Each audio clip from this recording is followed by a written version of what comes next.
Iya kuno ang muinom, di mo undang dili maghapon. Nagalakaw nagsusapinday, nangalaksi ng kilay. Tungod lagi sa kahubog, nangapalot ng iyang tuhod. Ang asawa na problema, ni atong iyang bana. Inig-abot puting hubuga, mudiritso na lang og suka. Ang asawa maoy tighipos, sa baho niyang suka. Ug puti niyang laguta, ug iyang gikulata. Hala inom pa mo, anang tuba o kulapo. Sige na lang mo kamudmud, ug niburot ng imong simod. Ang asawa puting laguta, wapay luto sa kusina. Wapay tubig ug walay kahoy, napay batang nagatutoy. Dito sulod sa diskuhan, ang hubog na bunugan.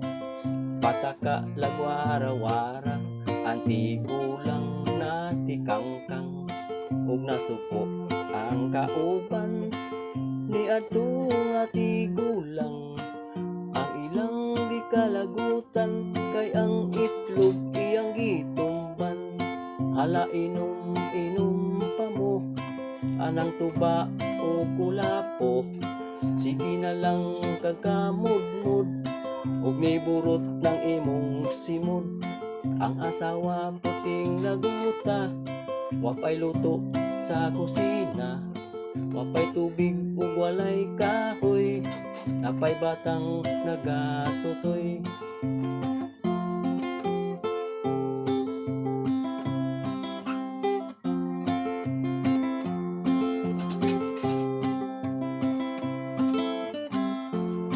Kung moinom manggani ta, dili ta magpalabi. Ato lang binanbinlan, nga naatay pamilya. Hala inom pa mo, anang tuba o kulapo.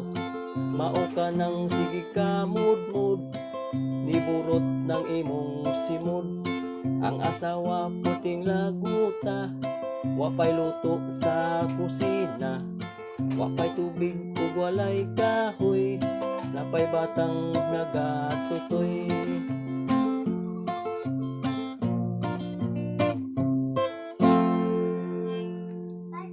Shout out ako si Bor Uragon Vlogs. Hello guys, mayong hapon sa tanan. Paliw ko basig makauyon mo sa kong mga pasiyaw nga kumpos. I-like and share nya, subscribe sa akong YouTube channel. Nagpasalamat ako og daghan kayo diha kaninyo. Magpadayon ko sa akong mga pasiyaw o magpadayon mo tan-aw sa akong mga video. Salamat guys. God bless po sa lahat.